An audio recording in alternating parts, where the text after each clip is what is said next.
Hello friends, आज मैं लेकर आ गई हूँ रेनेगेड इमोर्टल की एपिसोड 50। न्यू एपिसोड के स्टार्ट में हम देखते हैं कि वो लेडी तेजू के सामने आ जाती है और तेजू सोचने लगता है कि ये लेडी तो बहुत ही ज्यादा फास्ट है और फिर उससे पूछता है कि तुम किस डिसाइपल के बारे में बात कर रही हो। तो वो कहती है जाओ के बारे में बात कर रही हूँ मैं। तेजू कहता है कि ठीक है, अगर तुम उसकी बात कर रही हो तो जब मैं यहाँ से 1000 मील्स दूर हूँगा तो मैं उसका सोल ब्लड वापस कर दूंगा। वो लेडी बहुत सा गोल्डन ऑरा रिलीज करती है और उसके बाद वो तेजू के पीछे चली जाती है और कहती है कि तुम्हें नर्वस होने की जरूरत नहीं है फ्रेंड। जाओ ने मुझे बताया है कि तुम्हारी ही वजह से वो गॉड टेम्पल में दोबारा वापस आ सके हैं, वो भी सेफली। तुमने उनकी बहुत ज्यादा हेल्प की है। हाँ, तुमने बॉडी ली है एक इंसान की, लेकिन उसके अलावा तुमने उनको वापस लाने में बहुत हेल्प की है और इनको बहुत सारी जगहों पर बचाया भी है। तो इसीलिए मैं पुरानी सारी कंप्लेंट्स को भूल जाना चाहती हूँ। तेजू कहता है कि मैं आपको बिल्कुल भी ऑफेंड नहीं करना चाहता हूँ। जब मैं यहाँ से 1000 माइल दूर हूँगा तो मैं वो सोल ब्लड वापस कर दूंगा, मैं सच कह रहा हूँ। वो लेडी हंसती है और कहती है कि 1000 माइल मेरे लिए बिल्कुल ऐसे है कि जैसे मैंने एक सांस ली हो। तुम 10,000 माइल भी दूर हो तो तुम्हें मारना मेरे लिए मुश्किल नहीं है।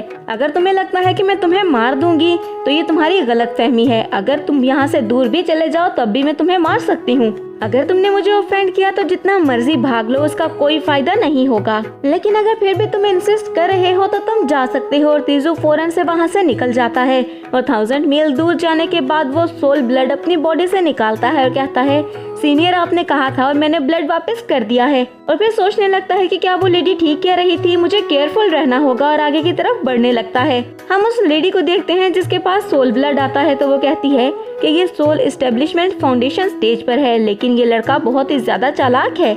नेक्स्ट सीन में हम होपन किंगडम को देखते हैं जहाँ पर एक घर में बहुत ज्यादा ऑरा रिलीज हो रहा था। और फिर हम घर के अंदर का सीन देखते हैं जहाँ पर बहुत सारे डिसाइपल्स ने एक आग को पकड़ा हुआ था और वो कहती है कि एक और फायर एस्केप नहीं होनी चाहिए। वहाँ पे और बहुत सारे डिसाइपल्स आ जाते हैं जो कि आकर उनकी हेल्प करते हैं और दोबारा से उस फायर को केज में डाल देते हैं। और फिर उन डिसाइपल से पूछा जाता है कि आखिर कौन आया था एल्केमी एकेडमी में। एक लेडी बोलती है कि हमें नहीं पता कि थीफ की आइडेंटिटी क्या है और कौन उसको चुरा कर ले जाना चाहता था।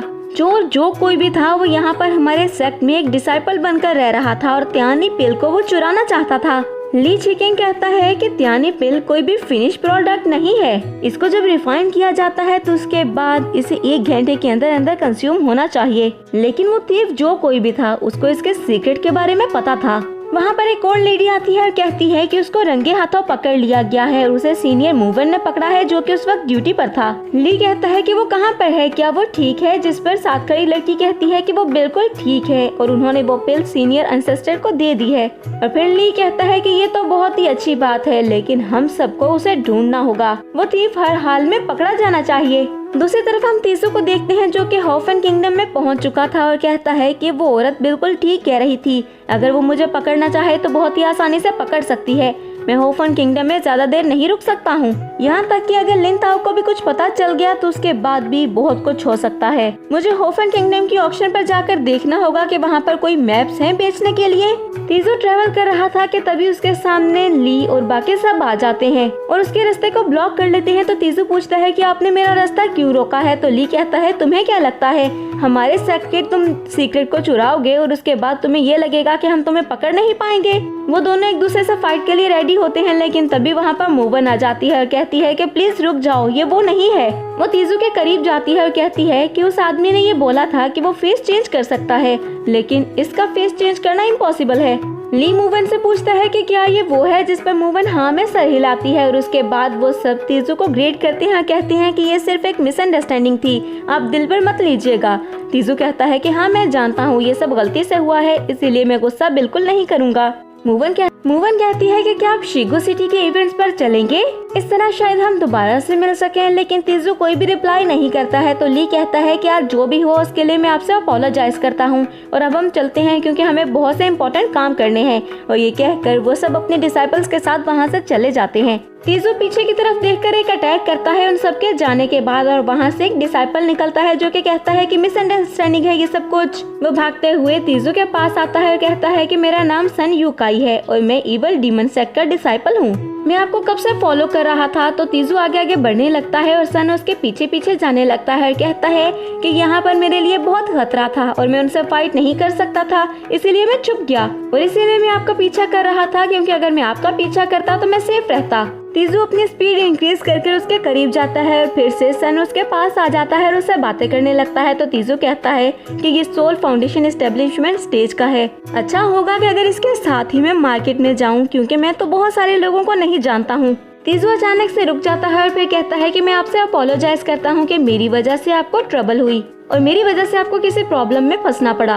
और सन सोचने लगता है कि ये सब तो बड़ा ही अजीब है, इसकी कल्टीवेशन पावर तो बहुत ही ज्यादा है, लेकिन मेरी पावर इससे भी ज्यादा है, तो मैं इससे डर क्यों रहा हूँ।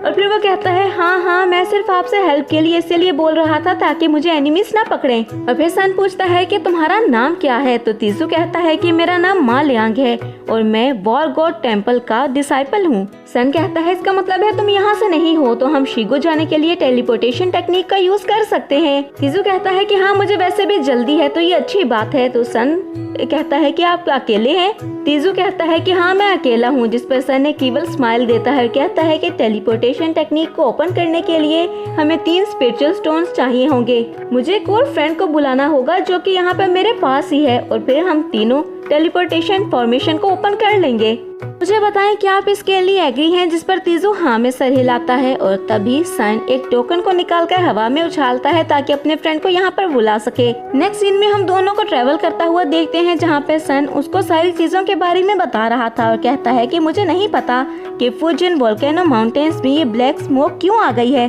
पिछली बार 4 एंसेस्टर्स ने इसको खत्म किया था, लेकिन इस बार ये फिर से आ गई है। तीजू कहता है कि ये एक आइसोलेटेड प्लेस है और यहाँ पर कोई भी नहीं आता है। यहाँ पर किसी को भी मारना, ट्रेयर ढूंढना और उसके बाद बॉडीज को कहीं भी दफनाना या छुपाना बहुत ही आसान है, और इसके लिए हमें फायरबॉल टेक्निक्स का भी ज्यादा यूज नहीं करना पड़ेगा और ना ज्यादा एनर्जी लगानी पड़ेगी, क्योंकि यहाँ पर बहुत सारे माउंटेन्स और वॉल्केनोस हैं। सन कहता है कि आप क्या बात कर रही हैं, मुझे तो कुछ भी समझ में नहीं आ रहा। इतने में वहाँ पर योंग आता है और आते ही वो तीजू के ऊपर अटैक कर देता है। और तीजू कहता है कि इसकी कल्टीवेशन पावर तो सन से भी ज्यादा है। ऐसा लग रहा है कि यही सन को और बाकी सारी चीजों को कंट्रोल कर रहा है और ये इनका मास्टर है।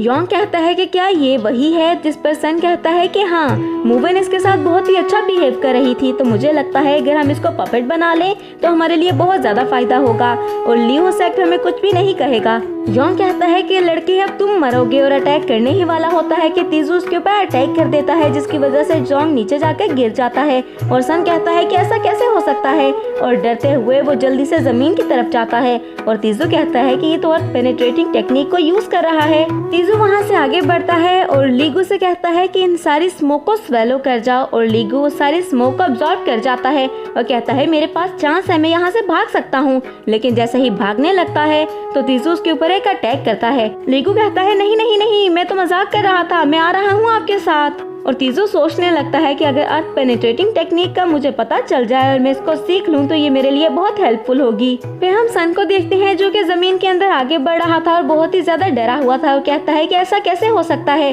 सिर्फ एक वर्ड स्पेल कास्ट करके उसने मास्टर को मार दिया। और फिर कहता है आखिर आगे इतना हॉट क्यों हो रहा है, और देखता है कि आगे तो एक वॉल्केनो है, जिसकी वजह से वो बाहर आ जाता है और वॉल्केनो की इरप्शन में गिरने ही वाला होता है कि वहाँ से वो खुद को बचा लेता है। लीगो तीजू से कहता है कि यहाँ पर वॉल्केनो के दरमियान में बहुत ही ज्यादा स्पिरिचुअल पावर है, और तीजू उस तरफ जाता है और दूसरी तरफ सन सोचने लगता है कि यहाँ पर बैठकर मैं ब्रेक थ्रू कर सकता हूँ। इतने में तीजू भी वहाँ पर पहुँच जाता है और ऐसा लगता है कि जैसे वॉल्केनो इरप्शन होने वाली है, और तीजू हैरान होते हुए कहता है कि ऐसा कैसे हो सकता है, हॉफेन किंगडम के वॉल्केनो के अंदर एक लिविंग क्रिएचर कैसे हो सकता है। कुछ सालों में 4 मेजर सेक्ट के पैट्रियार्क्स खुद को सील करते हैं माउंटेन्स में, तो क्या ये वही है। सन वहाँ से भागने की कोशिश करता है, लेकिन एक एनर्जी उसको पकड़कर उस वॉल्केनो के अंदर ले जाती है और वो जल के मर जाता है। लेकिन उसके अंदर जाने से पहले ही तीजू उसके ट्रेयर को पकड़ लेता है, और ट्रेयर को छीनने के बाद तीजू वहाँ से भागता है और कहता है कि मुझे जल्दी से जल्दी यहाँ से निकलना होगा। लेकिन उसके सामने एक मॉन्स्टर आ जाता है, जिसको देखकर तीजू रुक जाता है और वो मॉन्स्टर तीजू के ऊपर अटैक करता है, लेकिन तीजू उसके अटैक को रोक देता है और हमें वॉल्केनो के अंदर से बहुत ही ज्यादा एनर्जी निकलती हुई दिखाई देती है। तीजू वहाँ से भागने की की कोशिश करता है, लेकिन वहाँ पर 4 मॉन्स्टर्स आ जाते हैं और तभी तीजू अपनी पावर्स को यूज करने का कोशिश करता है, लेकिन लीगो भी उसको छोड़कर भाग जाता है। और फिर तीजू अपने गिर्द एक फायर बॉल बना लेता है, लेकिन वो चारों मॉन्स्टर्स उसे लेकर वोल्केनो के अंदर चले जाते हैं। अंदर जाकर तीजू अपनी पावर्स का यूज करता है और कहता है कि ये जगह फायर क्रिएचर्स का नेस्ट है। और फिर अपनी एनर्जी से वो बहुत सारे कल्टीवेटर्स को वहाँ पर देखते हुए कहता है कि इन्होंने इतने सारे कल्टीवेटर्स को यहाँ पर पकड़कर क्यों रखा है। और फिर हमें बहुत से मॉन्स्टर्स दिखाई देते हैं, जिसके साथ हमें एक फायर बॉल की तरह की एक एनर्जी दिखाई देती है, जिसके सामने वो सारे मॉन्स्टर्स झुक जाते हैं और तीजू की बॉडी से वो पर्ल बाहर आता है। तो तीजू कहता है कि ऐसा कैसे हो सकता है, ये पर्ल खुद ब खुद सामने कैसे आ सकता है। और तीजू उस फायर बॉल को देखता है तो कहता है कि ये फायर बॉल सबकी एनर्जीज और सब कल्टीवेटर की स्पिरिचुअल पावर को अब्सॉर्ब कर रही है। और फायर बॉल की सिर्फ एक आंख थी जो कि देखने में किसी मॉन्स्टर की तरह लग रही थी। वो फायर बॉल जैसे ही पर्ल की तरफ आती है तो तीजू परेशान हो जाता है, लेकिन उसको जैसे ही लगता है कि वो पर्ल की एनर्जी को अब्सॉर्ब नहीं कर सकती तो बाहर की तरफ जाने लगती है, लेकिन तभी वो पर्ल उसकी एनर्जी को अब्सॉर्ब कर लेता है और फिर वो पर्ल एक फायर बॉल की तरह बन जाता है। तो तीजू कहता है कि क्या ये क्लस्टर फायर बीस्ट किंग है। और तीजू अपनी एनर्जी से उसको कंट्रोल करने लगता है और हम बहुत सारे मॉन्स्टर्स को देखते हैं जो कि उसका पीछा करने लगते हैं। और इसके साथ ही हमारी ये एपिसोड यहीं पर एंड हो जाती है। तो फ्रेंड्स, मैं उम्मीद करती हूँ कि आपको ये एपिसोड पसंद आई होगी। अगर आपने इसको एंजॉय किया है तो वीडियो को लाइक करें और अगर आप हमारे चैनल पर न्यू हैं तो चैनल को सब्सक्राइब करके बेल आइकन के बटन को प्रेस कर दें ताकि न्यू आने वाली एपिसोड्स आपको बिना किसी देरी के मिलती रहें।